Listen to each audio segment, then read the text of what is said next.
ओशो के जीवन का एक बेहद चर्चित हिस्सा उनकी विलासिता से जुड़ा है। ओशो के पास 93 रोल्स रॉयस थीं। जी हाँ, ये संख्या उस समय के लिए अविश्वसनीय थी। उनके भक्त उन्हें ये कार्य तोहफे में देते थे।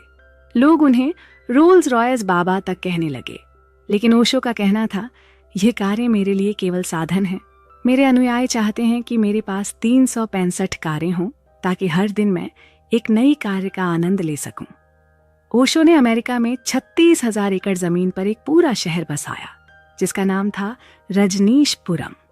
यह शहर उनकी सोच का प्रतिबिंब था, स्वतंत्रता, उल्लास और आनंद का प्रतीक। वहां उनके अनुयायी ध्यान और योग के माध्यम से अपने जीवन को बेहतर बनाने का प्रयास करते थे। लेकिन अमेरिका सरकार को ओशो की बढ़ती लोकप्रियता और उनके विचारों से समस्या होने लगी। उन पर कई फर्जी मुकदमे दर्ज किए गए और उन्हें अमेरिका छोड़ने पर मजबूर कर दिया गया। एक समय ऐसा भी आया जब 21 देशों ने ओशो के प्रवेश पर प्रतिबंध लगा दिया। सोचिए, एक व्यक्ति जो केवल विचारों की बात कर रहा था, उसे इतना बड़ा खतरा क्यों माना गया? शायद इसलिए क्योंकि ओशो ने लोगों को सोचने के लिए मजबूर कर दिया था। उनकी सबसे विवादित पुस्तक संभोग से समाधि तक ने उन्हें सेक्स गुरु का टैग दिलाया। लेकिन जो लोग उन्हें पढ़ते और समझते हैं, वे जानते हैं कि यह उनकी विचारधारा का केवल एक पहलू था। ओशो कहते थे, जीवन के हर पहलू को स्वीकार करो, चाहे वह प्रेम हो, ध्यान हो या भौतिक सुख, सब कुछ अनुभव करो और फिर उससे ऊपर उठो। ओशो का ज्ञान केवल धर्म और ध्यान तक सीमित नहीं था। उन्होंने विज्ञान, साहित्य और समाज शास्त्र पर भी गहरी समझ विकसित की। वे दिन भर किताबें पढ़ते थे। उनके प्रवचन इतने प्रभावशाली थे कि वे किताबों में बदले गए। चाहे वह बाइबल हो, कुरान हो, गीता हो या फिर कबीर और मीरा के दोहे, ओशो ने हर विषय पर बात की। ओशो का जीवन यह सिखाता है कि अपने विचारों के लिए खड़ा होना कितना महत्वपूर्ण है। उन्होंने अपनी डिग्रियां जला दी, अपने शिक्षकों को चुनौती दी और समाज के बनाए हर नियम को नए दृष्टिकोण से देखा। उनकी मृत्यु भी अनोखी थी। उन्होंने अपने अनुयायियों से कहा था, मेरी मृत्यु का शोक मत मनाना, इसे उत्सव की तरह मनाना। और वास्तव में उनकी अंतिम यात्रा एक उत्सव बन गई। आज भी ओशो के विचारों पर बहस होती है। कुछ लोग उन्हें गुरु मानते हैं तो कुछ उन्हें विवादों का केंद्र। लेकिन ये बात तय है कि ओशो ने जिस तरह से दुनिया को देखा, वह दृष्टिकोण हमें सोचने पर मजबूर करता है। ओशो के शब्दों में, सत्य को जानने के लिए आपको अपने डर से परे जाना होगा। शायद यही कारण है कि उनकी बातें आज भी हमें प्रेरित करती हैं। संभोग से समाधि तक ओशो की किताब को पढ़ने का अनुभव ऐसा है जैसे किसी गहरी नींद में सो रहे इंसान को अचानक किसी ने झकझोर कर जगा दिया हो। ये किताब आपको जीवन के सबसे बड़े रहस्यों से रूबरू करवाती है, वह भी ऐसे अंदाज में कि आप बस पढ़ते जाएं और हर पन्ने के साथ खुद को और गहराई में डूबता हुआ महसूस करें। ओशो का लेखन किसी जादू से कम नहीं है और इस किताब में उनका हर शब्द जैसे सीधे आपके दिल में उतरता है। इस किताब का नाम ही अपने आप में इतना आकर्षक है कि पहली बार सुनते ही आप इसे खोलने पर मजबूर हो जाएं। लेकिन जैसे ही आप इसे पढ़ना शुरू करते हैं, आपको महसूस होता है कि यह नाम तो केवल शुरुआत है, असल रहस्य तो इसके अंदर छिपा है। ओशो इस किताब में प्रेम, काम और समाधि के बीच के उस अदृश्य पुल को समझाते हैं जो हमारी सभ्यता और संस्कृति ने जाने अनजाने में ढक दिया है। अब सोचिए, कितनी बार आपने सुना होगा कि प्रेम एक बंधन है, ये मोह है, ये संसार में उलझने का कारण है। लेकिन ओशो कहते हैं कि प्रेम तो मुक्ति है। वे बार बार बताते हैं कि बिना प्रेम के जीवन अधूरा है। प्रेम ही वह पहला कदम है जो इंसान को आत्मा की यात्रा पर ले जाता है। जब आप इस किताब को पढ़ते हैं तो ऐसा लगता है जैसे कोई फिल्म चल रही हो। ओशो हर पन्ने पर नई नई कहानियों और उदाहरणों से आपको जोड़े रखते हैं। वे केवल उपदेश नहीं देते बल्कि आपको सोचने पर मजबूर करते हैं। उनके शब्दों में वह ताकत है जो आपके भीतर दबी हुई भावनाओं को जगाने का काम करती है। और यही वजह है कि इस किताब को पढ़ते हुए आपको कभी बोरियत महसूस नहीं होती।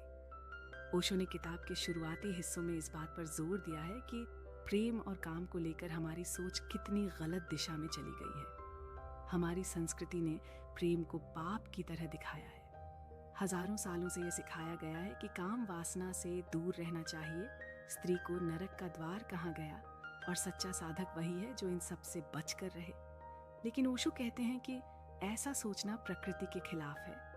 वे एक साधारण और गहरी बात कहते हैं, अगर फूलों पर बैठने वाली तितलियां अपना काम करना बंद कर दें तो इस धरती पर जीवन खत्म हो जाएगा। प्रकृति का हर अंग, हर प्रक्रिया, हर क्रिया केवल संतुलन बनाए रखने के लिए है, और इसी संतुलन का एक हिस्सा है प्रेम और काम। ओशो का यह कहना कि जिसने प्रेम नहीं किया उसने जीवन को छुआ तक नहीं, आपके भीतर एक नई सोच को जन्म देता है। प्रेम केवल किसी एक व्यक्ति से नहीं बल्कि पूरी सृष्टि से जुड़ने का जरिया है, और इस जुड़ाव के बिना आप न खुद को समझ सकते हैं न परमात्मा को। अब आप सोच रहे होंगे कि ओशो ने प्रेम और काम को समाधि से कैसे जोड़ा। ये किताब इसी सवाल का जवाब है। ओशो समझाते हैं कि काम केवल शारीरिक स्तर पर रुकने वाली चीज नहीं है, ये तो केवल शुरुआत है। जैसे एक नदी समुद्र तक पहुंचने के लिए बहती है, वैसे ही काम भी समाधि तक पहुंचने का जरिया है। ये एक ऊर्जा है जिसे सही दिशा दी जाए तो ये आपको ऊंचाई तक ले जाती है। इस किताब में ओशो ने यह भी बताया है कि हमारी सभ्यता ने इस ऊर्जा को दबाने का काम किया। वे कहते हैं, दमन से कुछ हासिल नहीं होता, जो दबाया जाता है वह और उभर कर सामने आता है। और यही कारण है कि आज के समाज में इतनी हिंसा, क्रोध और तनाव है। ओशो की इस किताब को पढ़ते हुए आप बार बार अपने जीवन के बारे में सोचने पर मजबूर हो जाते हैं। वे प्रेम को एक फूल की तरह बताते हैं, जिसे अगर सही देखभाल मिले तो वह आपकी आत्मा को महकाने का काम करता है। इस किताब में ऐसा बहुत कुछ है जो आपको बार बार पढ़ने का मन करेगा। ओशो की शैली ही ऐसी है कि आप उनके शब्दों में खो जाते हैं। वे केवल बातें नहीं करते बल्कि एक नई दृष्टि देते हैं जो आपको खुद को और इस संसार को समझने में मदद करती है। ये संसार प्रेम की शक्ति पर टिका है, और यही प्रेम सृष्टि का सबसे इम्पोर्टेंट आधार है।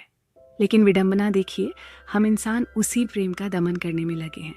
ओशो अपनी किताब में बार बार इस बात पर जोर देते हैं कि प्रेम केवल भावनाओं तक सीमित नहीं है, ये सृजन की शक्ति है।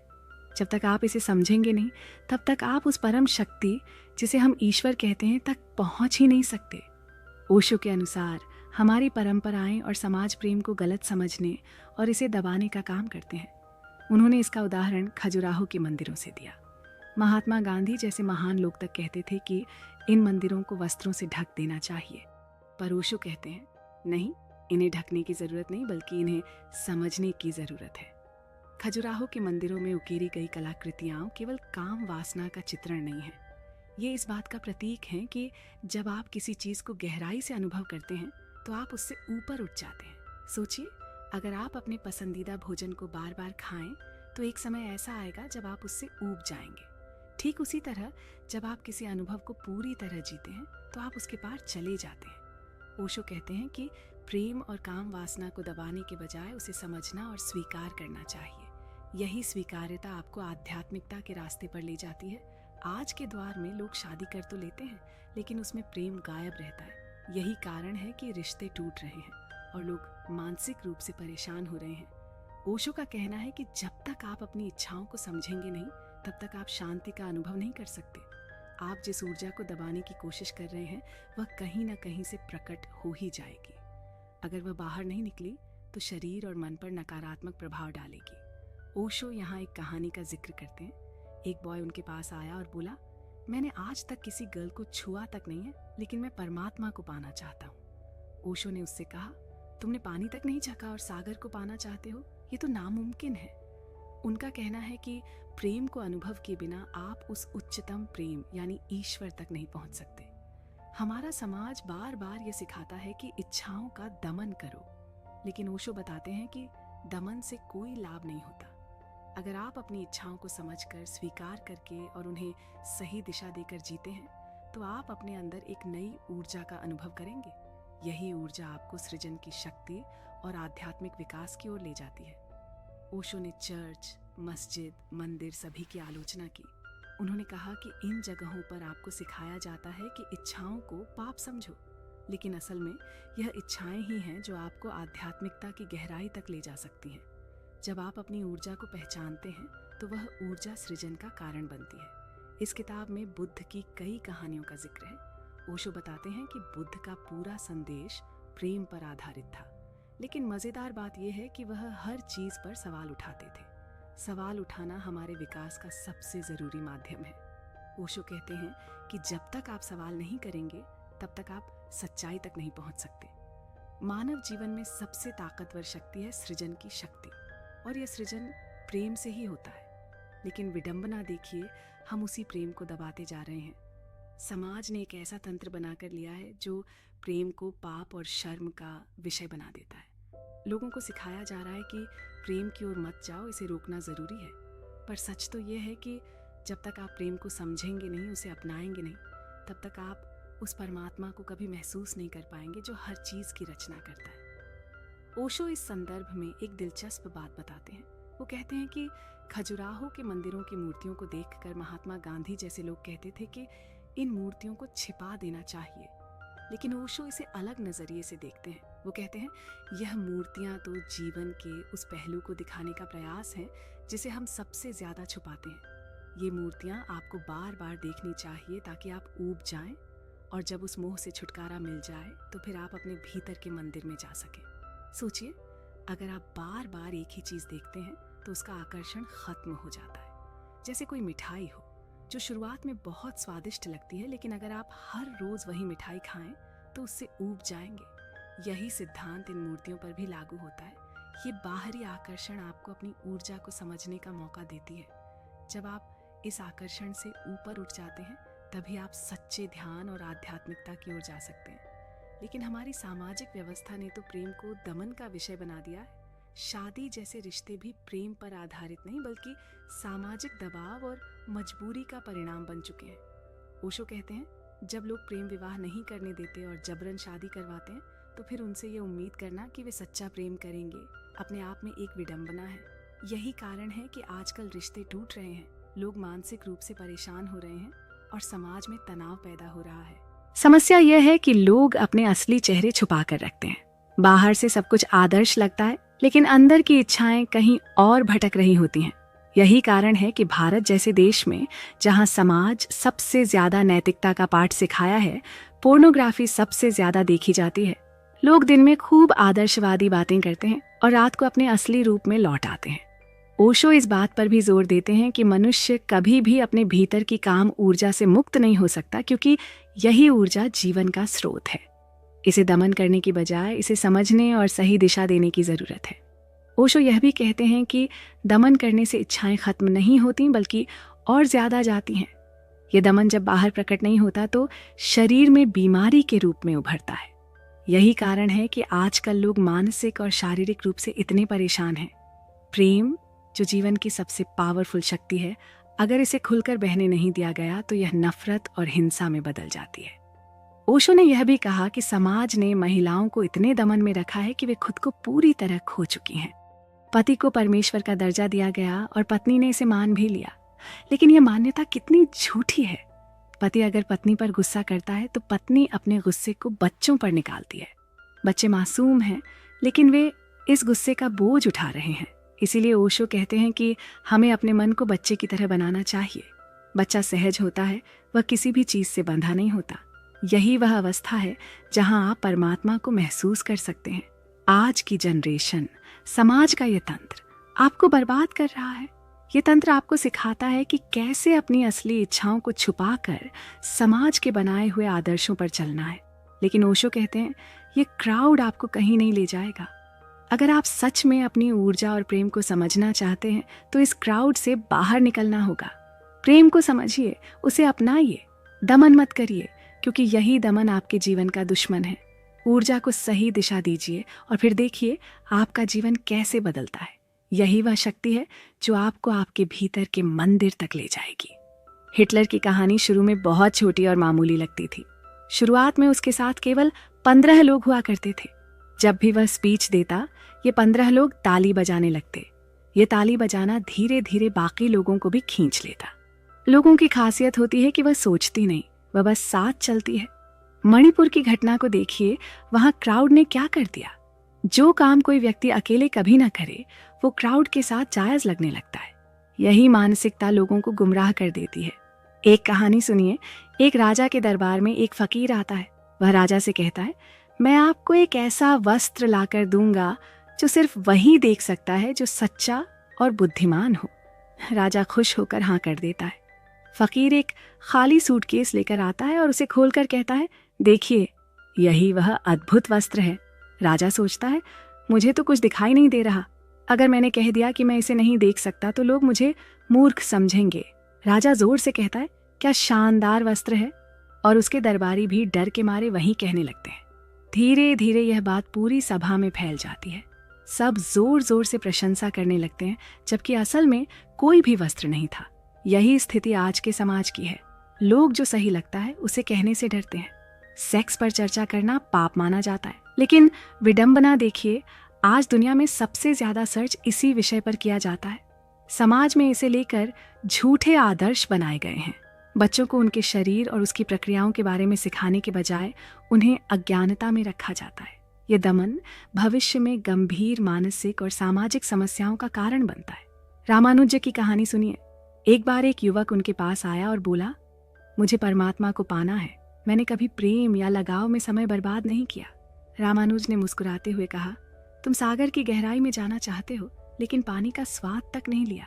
प्रेम का अनुभव किए बिना परमात्मा तक पहुंचना नामुमकिन है। जाओ, पहले प्रेम को समझो। समाज में नफरत और अहंकार की वजह यही है, प्रेम की कमी। इजराइल और हमास के बीच हो रही वॉर को देखिए। धर्म प्रेम और शांति का पाठ सिखाता है, लेकिन असल में हो क्या रहा है? लोग धर्म का नाम लेकर उलझ रहे हैं। जीसस ने सिखाया था कि सबके साथ स्नेह और करुणा से पेश आओ, लेकिन उनके साथ भी अंत तक वही रहा जो सच्चे दिल से प्रेम करता था। औरतों के प्रति समाज का नजरिया भी दोहरापन दिखाता है। उन्हें नरक का द्वार कहा जाता है, लेकिन वही समाज उनके बिना अधूरा है। जीसस के जीवन में एक औरत आखिरी पल तक उनके साथ थी। वह दिखाती है कि सच्चे प्रेम और विश्वास की ताकत क्या होती है। समाज को जरूरत है इन झूठे दायरों से बाहर आने की।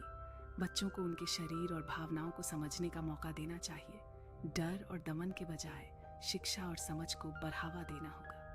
तभी हम एक सच्चे और प्रेम से भरे समाज की ओर कदम रख सकते हैं। अच्छी कहानियां और विचार हमारी सोच को बदल सकते हैं, लेकिन अगर उन्हें समझने का सही तरीका न मिले तो वही विचार हमें भ्रमित कर सकते हैं। प्रेम, त्याग और जीवन के रहस्य से जुड़ी ऐसी ही कहानियां और उदाहरणों से भरा हुआ है हमारा इतिहास। चलिए, एक बार ओशो ने अपने शिष्य से पूछा, तुम्हें प्रेम का अर्थ समझ में आता है? शिष्य ने कहा, हाँ गुरुजी, प्रेम तो त्याग है। ओशो मुस्कुराए और बोले, त्याग तो जीवन को सरल बनाता है, लेकिन प्रेम त्याग से परे है। उसी समय उन्होंने महावीर का उदाहरण दिया। महावीर, जिन्होंने अपने सत्य और धर्म के लिए सब कुछ त्याग दिया। उन्हें सूली पर चढ़ाया गया, लेकिन क्या उनका त्याग व्यर्थ गया? नहीं, उनके विचार अमर हो गए। भगत सिंह की फांसी का उदाहरण लो। उन्होंने कहा था, मुझे मार दो ताकि मेरी मौत मेरा संदेश बन जाए, और वही हुआ। उनकी फांसी ने देश को जगा दिया। प्रेम और त्याग की यह भावना अगर समझ ली जाए तो जीवन आसान हो जाता है, लेकिन लोग प्रेम और त्याग को समझने के बजाय उसे छिपाने की कोशिश करते हैं। सिखाया जाता है कि जीवन कठिन है, जीवन दुख है। यही बात बार बार सुनकर लोग इसे सच मानने लगते हैं, लेकिन जीवन दुख नहीं है। जीवन का हर पल अनमोल है। रविंद्रनाथ ठाकुर की एक कहानी है। एक बार पूर्णिमा की रात, चांद अपनी पूरी चमक में था, लेकिन एक छोटी सी मोमबत्ती जल रही थी। अचानक वह बुझ गई। उस अंधेरे में भी चांद की रोशनी ने सब कुछ खूबसूरत बना दिया। उन्होंने महसूस किया कि जीवन के छोटे छोटे पलों में भी कितनी सुंदरता छिपी होती है। लेकिन इंसान जो उसके पास है उसमें खुश नहीं रहता। वह हमेशा सोचता है, मुझे और चाहिए। यही इंसानी स्वभाव है। एक भिखारी की कहानी सुनो। वह हमेशा लोगों से भीख मांगता था। एक दिन राजा उससे मिलने आया। भिखारी बहुत खुश हुआ। उसने सोचा, आज तो मेरा भाग्य खुल जाएगा, राजा मुझे ढेर सारा धन देगा। लेकिन राजा ने कहा, आज मैं तुमसे दान मांगने आया हूं। यह सुनकर भिखारी हक्का बक्का रह गया। उसने सोचा, मुझसे दान? मेरे पास तो कुछ भी नहीं है। फिर भी उसने अपनी पोटली में से एक मुट्ठी चावल निकालकर राजा को दे दिए। राजा ने उसे धन्यवाद दिया और चला गया। जब भिखारी ने अपनी पोटली खोली तो उसने देखा कि वहां एक चावल का दाना सोने का हो गया था। वह पछताने लगा। उसने सोचा, काश मैंने और चावल दिए होते। ये कहानी हमें सिखाती है कि दान करने में भी खुशी है। लेकिन यहाँ सबसे इम्पोर्टेंट सवाल उठता है, अगर जीवन इतना सुंदर है तो लोग इसे समझते क्यों नहीं? क्यों लोग प्रेम और सच्चाई से डरते हैं? कारण यह है कि हमें बचपन से ही सिखाया गया है कि प्रेम करना गलत है। हमें शरीर के बारे में बात करना गलत लगता है। हमें सिखाया गया है कि इन चीज़ों के बारे में बात करना पाप है। लेकिन सच्चाई ये है कि प्रेम ही जीवन है। प्रेम के बिना जीवन अधूरा है, लेकिन इसे समझने के लिए हमें अपने अहंकार को छोड़ना होगा। एक बार एक व्यक्ति ओशो के पास आया। उसने कहा, गुरुजी, मुझे परमात्मा चाहिए, लेकिन मैं कभी प्रेम में नहीं पड़ा। ओशो ने कहा, तुम्हें सागर चाहिए, लेकिन तुमने पानी का स्वाद भी नहीं चखा। पहले प्रेम को समझो, तभी तुम परमात्मा को समझ सकोगे। आज हम देखते हैं कि दुनिया में इतनी नफरत क्यों है, क्योंकि लोग प्रेम को समझते ही नहीं। इजराइल और हमास की लड़ाई हो या किसी और देश की दुश्मनी, ये सब प्रेम की कमी का ही नतीजा है। धर्म जो प्रेम सिखाता है, वह भी नफरत का माध्यम बन गया है। जीसस क्राइस्ट ने लोगों को प्रेम करना सिखाया, लेकिन उनके अपने समय में लोग उन्हें समझ नहीं पाए। उन्हें सूली पर चढ़ा दिया गया, लेकिन उनकी शिक्षाएं आज भी जीवित हैं। उन्होंने कहा था, औरत नरक का द्वार नहीं है, औरत प्रेम की मूर्ति है। कहते हैं, हमने जीवन को समझने का प्रयास ही नहीं किया। सबने बस मृत्यु की बातें की। मृत्यु, त्याग और जीवन के दर्द का ऐसा जाल बुना गया कि हर कोई उसमें फंसता चला गया। हजारों साल से यही सुनते आए हैं, जीवन व्यर्थ है, जीवन कष्ट है, जीवन को छोड़ देना चाहिए। लेकिन क्या ये सच है? क्या सच में जीवन इतना निरर्थक है? सच्चाई तो ये है कि हमें कभी जीवन का अर्थ ही नहीं समझाया गया। ये प्रकृति, ये अस्तित्व, ये अनमोल अनुभव, यही तो जीवन है। जब तक हम इसे नहीं समझेंगे, हम उस परम सत्ता तक पहुंच ही नहीं सकते। और इसी के लिए हमें अपनी ऊर्जा को पहचानना और सही दिशा में लगाना सीखना होगा। अब यहाँ एक बात समझनी होगी, हमारे अंदर जो काम या यौन ऊर्जा है, वह बिजली से भी अधिक शक्तिशाली है। लेकिन समस्या ये है कि इसे दबाया गया, इसे गलत बताया गया। अगर किसी भी चीज़ को दबाया जाएगा तो वह किसी और रूप में सामने आएगी, क्रोध बनकर, पागलपन बनकर या फिर अन्य किसी रूप में। यही कारण है कि समाज में इतनी असंतुष्टि और संघर्ष है। पुराने समय में इन बातों पर खुलकर चर्चा होती थी। जीवन के हर पहलू को स्वीकारा जाता था। लेकिन आज प्रेम की बातें होती हैं, लेकिन प्रेम को जीने नहीं दिया जाता। अब सोचिए, जब आप किसी खास पल में होते हैं, जैसे गहरी ध्यानावस्था में या प्रेम की चरम अनुभूति में, तो क्या होता है? कुछ समय के लिए आप बाकी दुनिया को भूल जाते हैं। वही क्षण, वही अनुभव आपको सच्चाई की झलक देता है। लेकिन समस्या ये है कि हम उस झलक के पीछे भागते रहते हैं, और हर बार वह छोटा सा अनुभव हमें और अधीर बना देता है। यही कारण है कि अगर आप इस ऊर्जा को सही दिशा में प्रयोग करें और इसे बढ़ाने की प्रक्रिया सीखें, तो आप इस छोटे से अनुभव को एक विशाल आनंद में बदल सकते हैं। यहाँ एक उदाहरण से समझें। जैसे एक नदी समुद्र की ओर बहती है, वैसे ही हमारी ऊर्जा का सही मार्गदर्शन होना चाहिए। अगर हम अपनी ऊर्जा को व्यर्थ बहाते रहेंगे, तो हमारा जीवन एक सूखी नदी की तरह हो जाएगा। अब ब्रह्मचर्य की बात करें। ये कोई मजबूरी नहीं होनी चाहिए, ये एक स्वाभाविक स्थिति होनी चाहिए। कहते हैं, जब आप परम आनंद का अनुभव करते हैं, तो बाकी सब चीजों की इच्छा अपने आप समाप्त हो जाती है। गांधी जी का एक उदाहरण दिया जाता है। उन्होंने अपने ब्रह्मचर्य को जांचने के लिए कई प्रयोग किए। ये दिखाता है कि ब्रह्मचर्य कोई दिखावा नहीं है, ये आत्मा की गहराई से उपजने वाली स्थिति है। जब आप परम सत्ता से जुड़ते हैं, तो बाकी चीजें आपके लिए महत्वहीन हो जाती हैं। ये सब जबरदस्ती नहीं हो सकता। कोई भी चीज थोपने से सिर्फ विनाश होता है। आपको धीरे धीरे, कदम दर कदम उस अवस्था तक पहुंचना होगा। असल में जीवन का असली सुख यही है कि आप अपनी ऊर्जा को समझें, उसे स्वीकारें और उसे परमात्मा की ओर ले जाएं। तभी आप सच्चे अर्थों में जीवन को जी पाएंगे। और जब आप इसे समझते हैं, तो आपको एहसास होता है कि हर चीज, हर अनुभव, हर भावना, सब कुछ एक रास्ता है, एक यात्रा है। इस यात्रा को थोपने से नहीं, बल्कि स्वीकारने से जिया जा सकता है। यही सच्चा जीवन है। समाज में जबरदस्ती थोपे गए नियम और परंपराएं अक्सर इंसान की प्राकृतिक इच्छाओं को दबा देती हैं। ये ऐसी परंपराएं हैं जो कभी धर्म के नाम पर, तो कभी सामाजिक मर्यादा के नाम पर लादी जाती हैं। लेकिन क्या ये सही है? क्या हमें अपनी इच्छाओं को जानने, समझने और उन्हें स्वीकारने का अधिकार नहीं होना चाहिए? ओशो कहते हैं कि सेक्स को वैसे ही अपनाना चाहिए जैसे हम जीवन के किसी अन्य पहलू को अपनाते हैं। ये कोई शर्म की बात नहीं है। यह इंसान की ऊर्जा का सबसे इम्पोर्टेंट स्रोत है, और इसे समझना और इसे सही दिशा देना बेहद ज़रूरी है। वह कहते हैं कि सेक्स कोई गंदगी नहीं है, बल्कि यह तो एक मंदिर की तरह पवित्र है। लेकिन इसे गलत समय, गुस्से या जलन जैसे क्षणों में करना इंसान को भीतर से तोड़ देता है। ये तभी सार्थक है जब इसमें प्रेम और आत्मीयता हो। आज का समाज ऐसा हो गया है जहां खुलकर बात करने के बजाय सब कुछ दबा दिया जाता है। लेकिन दबाई गई इच्छाएं कभी भी पूरी तरह खत्म नहीं होती। ये गुस्से, अवसाद और यहाँ तक कि पागलपन का रूप ले सकती है। एक संतुलित जीवन के लिए इन बातों को समझना और स्वीकारना जरूरी है। ओशो ने प्रेम और विवाह पर भी बेहतरीन बातें कही हैं। उन्होंने कहा कि प्रेम एक ऐसा अनुभव है जो जीवन को खूबसूरत बनाता है, लेकिन शादी को उन्होंने एक सामाजिक बंधन माना जो कई बार प्रेम को खत्म कर देता है। स्वामी विवेकानंद ने भी युवाओं के बारे में एक इम्पॉर्टेंट संदेश दिया था। उन्होंने कहा था, मुझे 100 ऐसे युवा चाहिए जो ऊर्जा और उत्साह से भरे हों। मैं पूरी दुनिया को बदल सकता हूँ। लेकिन आज का समाज युवाओं को बचपन से ही मानसिक रूप से बूढ़ा बना देता है। हम बच्चों को खुलकर सोचने और समझने का अवसर ही नहीं देते। हमारा देश हमेशा से महान कहा गया है, लेकिन अगर हम सच में महान होते तो विदेशी ताकतें हम पर राज नहीं कर पाती। इसका कारण यह है कि हम खुद को सुधारने की बजाय दोष दूसरों पर मढ़ते रहते हैं। ओशो यह भी कहते हैं कि जो लोग धर्म के ठेकेदार बनते हैं वे खुद भी इन नियमों का पालन नहीं करते। एक उदाहरण उन्होंने दिया कि कैसे संत समाज में पवित्रता का दिखावा करते हैं, लेकिन उनके निजी जीवन में सच कुछ और ही होता है। विवाह, विधवापन और परंपराएं भी इसी का हिस्सा हैं। पुराने समय में विधवाओं के लिए जो नियम बनाए गए वे कितने अमानवीय थे। ये सब समाज के नाम पर किया गया, लेकिन ओशो ने इसे खुलकर चुनौती दी। उन्होंने कहा कि यह सब इंसान को खुश रखने के बजाय उसे दुखी और असहाय बनाने के लिए किया गया। आज की शिक्षा और चिकित्सा भी इसी समस्या का हिस्सा है। ओशो कहते हैं कि जैसे रूस और यूरोप में शिक्षा और स्वास्थ्य सेवाएं मुफ्त हैं, वैसे ही भारत में भी होना चाहिए।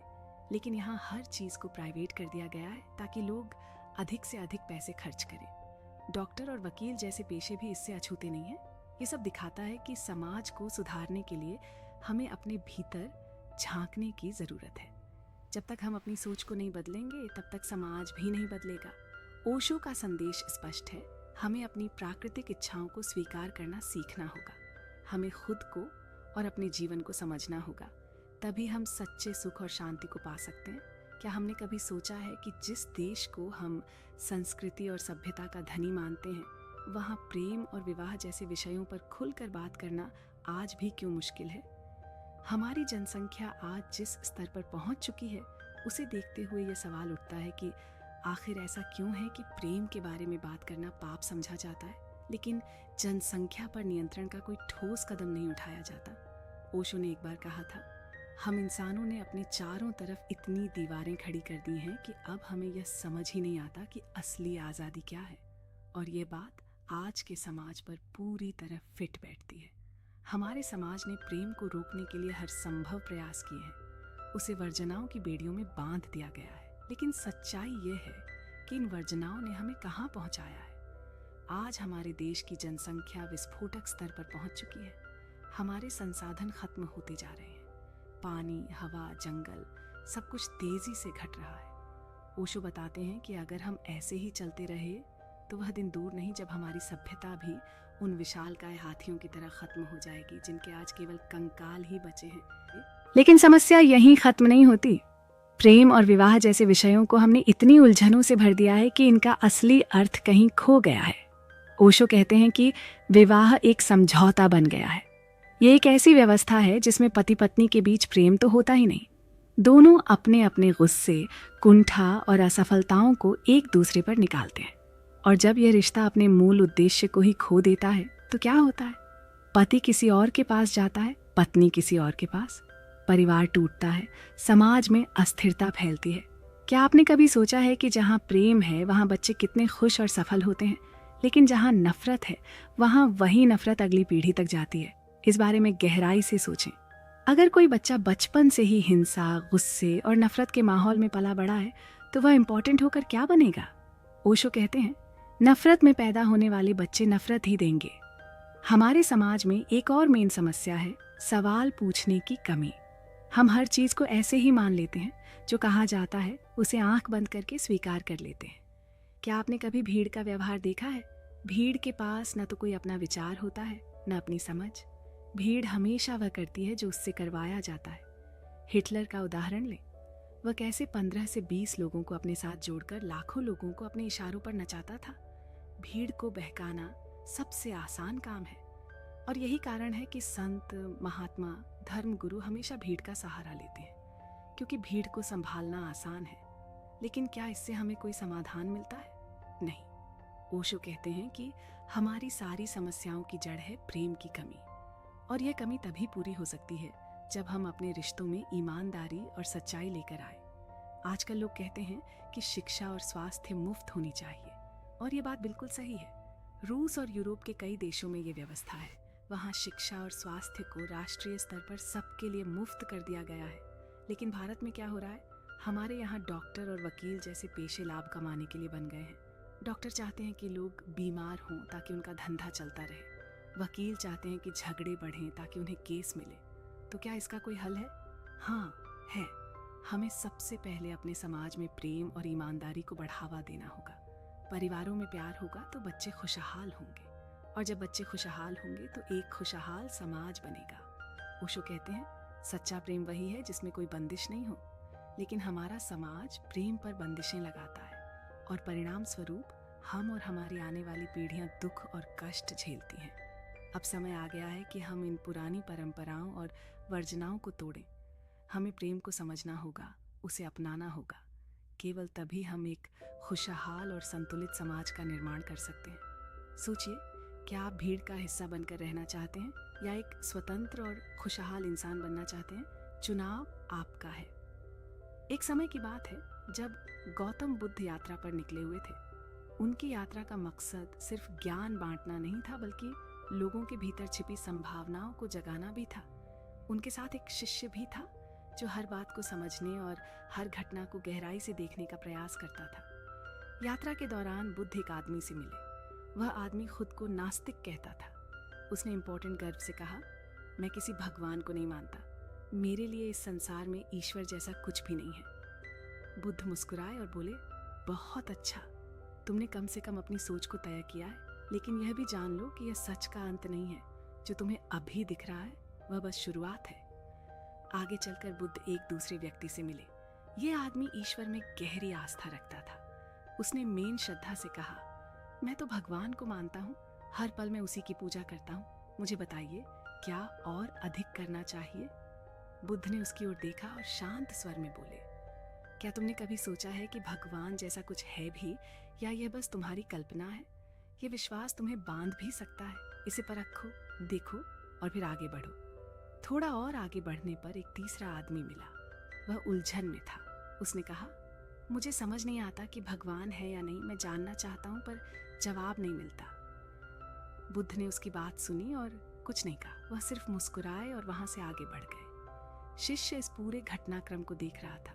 उसे रहा नहीं गया और उसने पूछा, गुरुजी, आप हर किसी को अलग अलग जवाब क्यों देते हैं? क्या सच एक नहीं है? बुद्ध ने गहरी सांस ली और बोले, सच एक है, लेकिन हर व्यक्ति उसे अलग दृष्टिकोण से देखता है। मैं उनके मन की दीवारें तोड़ रहा हूँ। जब यह दीवारें गिरेंगी तभी वे उस सच को देख पाएंगे जो दीवारों के पार है। इसी यात्रा में बुद्ध ने एक बात कही थी जिसे ओशो ने अपने प्रवचनों में कई बार दोहराया है।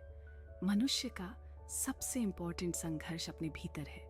ओशो ने अपनी एक किताब में लिखा है, जब तक तुम समाज, धर्म और परंपराओं की बेड़ियों में बंधे हो, तब तक तुम कभी अपने वास्तविक स्वरूप को नहीं पहचान पाओगे। एक अन्य किस्सा ओशो के ध्यान का है। वह बताते हैं, एक दिन मैं ध्यान में था। मेरा शरीर वहीं था, लेकिन आत्मा जैसे बाहर चली गई थी। ऐसा लगा जैसे मैं शरीर से परे हो गया हूं। उस क्षण ने मुझे यह सिखाया कि शक्ति और स्वतंत्रता भीतर से आती है। जब हम नारी शक्ति की बात करते हैं तो यह समझना जरूरी है कि यह केवल एक विचार नहीं है, बल्कि एक सत्य है। प्राचीन भारतीय ग्रंथों में कहा गया है, यत्र नार्यस्तु पूज्यन्ते रमणते तत्र देवता, यानी जहाँ नारी का सम्मान होता है वहाँ ईश्वर का। लेकिन इतिहास ने नारी को हमेशा दबाने की कोशिश की है। क्या आप जानते हैं कि मधुमक्खियों के समाज में पूरी शक्ति मादाओं के हाथ में होती है? वही मेहनत करती है, वही छत्ता बनाती है और वही समाज को आगे बढ़ाती है। हाथियों का झुंड भी एक मादा के नेतृत्व में चलता है।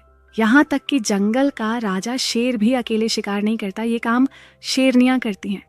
इंसानों में ये शक्ति और अधिक स्पष्ट होनी चाहिए। नारी केवल जन्म देने वाली नहीं है, वह जीवन को संवारने वाली है। एक माँ एक पत्नी और एक बेटी, ये सभी रूप उसके भीतर मौजूद हैं। लेकिन हमारी समाज व्यवस्था ने उसे हमेशा सीमाओं में बांध दिया। बुद्ध ने कहा था, जो व्यक्ति अपने भीतर झांकने का साहस करता है वही जीवन के सत्य को जान पाता है। आज हम दूसरों के लिए जीते हैं, दूसरों के सामने कुछ और बनते हैं और अकेले में कुछ और। ये दोहरा जीवन ही हमारे दुख का कारण है। गहराई से सोचो, क्या तुमने कभी अपने आप को पूरी तरह से समझा है? हम हमेशा दूसरों की राय और समाज के नियमों से खुद को आंकते हैं, लेकिन सच्चाई ये है कि तुम उससे कहीं इंपॉर्टेंट हो। एक बार अपने अंदर झांको, खुद से सवाल करो और इन सारे मुखौटों को उतार फेंको जिन्हें तुमने समाज के लिए पहना हुआ है। एक लेखक ने लिखा है, जब तुम अपने भीतर की दुनिया को जीत लेते हो तब बाहर की दुनिया तुम्हारे सामने झुक जाती है। यही सच्चा स्वाभिमान है, यही असली आजादी है। गालिब के किस्से कभी पुराने नहीं होते। उनकी जिंदगी में ऐसा गहरा रंग था जो आज भी हमें सोचने पर मजबूर कर देता है। एक बार बहादुर शाह जफर ने उन्हें अपने दरबार में बुलाया।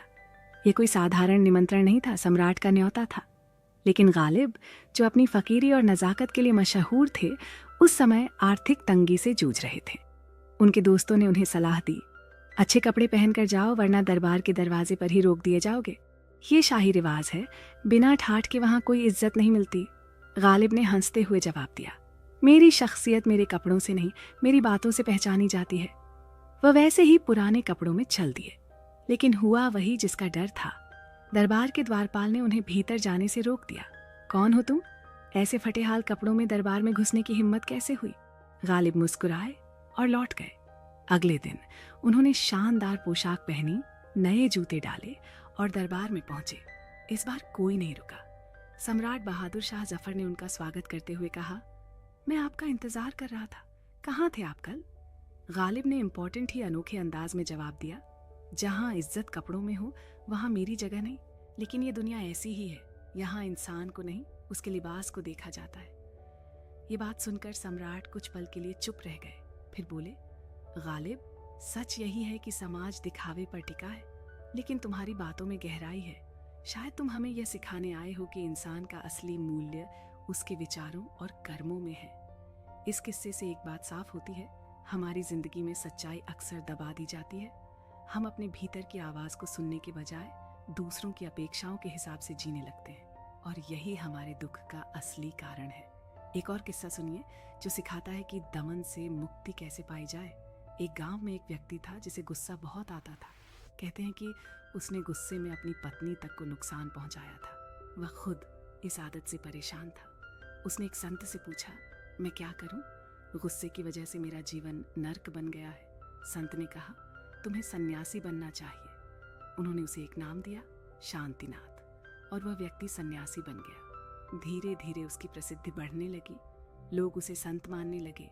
लेकिन एक दिन उसका पुराना दोस्त उससे मिलने आया। उसने कहा, अरे मुझे पहचाना? शांतिनाथ ने उसे अनदेखा करते हुए कहा, नहीं, मैं तुम्हें नहीं जानता। यह सुनकर वह व्यक्ति समझ गया कि यह पहचानने से इनकार नहीं है, बल्कि अहंकार का नया रूप है। उसने उसे समझाने की कोशिश की, तुमने गुस्से को दबा दिया है, लेकिन उसे स्वीकार नहीं किया। यही वजह है कि वह आज भी तुम्हारे भीतर कहीं मौजूद है। दमन से मुक्ति का मतलब है हर भाव को पूरी तरह स्वीकार करना। जैसे ही उसने यह बात कही, शांतिनाथ का चेहरा बदल गया। उसने महसूस किया कि वह अब भी अपनी पुरानी भावनाओं के गुलाम है। उसने अपने गुस्से को स्वीकार किया और तब जाकर उसे सच्ची शांति का एहसास हुआ। गौतम बुद्ध भी यही सिखाते थे। उन्होंने कहा था, हर भाव, हर विचार और हर अनुभव को स्वीकार करना ही सच्ची मुक्ति है। सच में हमारे जीवन की सबसे मेन चुनौती यही है कि हम खुद को स्वीकार कर पाएं। जब तक हम अपने भीतर के सच को नहीं अपनाते, तब तक बाहरी दिखावा ही हमारा सत्य बना रहता है। एक लेखक ने लिखा है, सफलता का पहला कदम है अपने आप को जानना और अपनी कमजोरियों को ताकत में बदलना। इसलिए गालिब की तरह बनो, अपने भीतर झांको, जो हो वही रहो और इस दुनिया के दिखावे से ऊपर उठो। यही सच्ची जिंदगी है।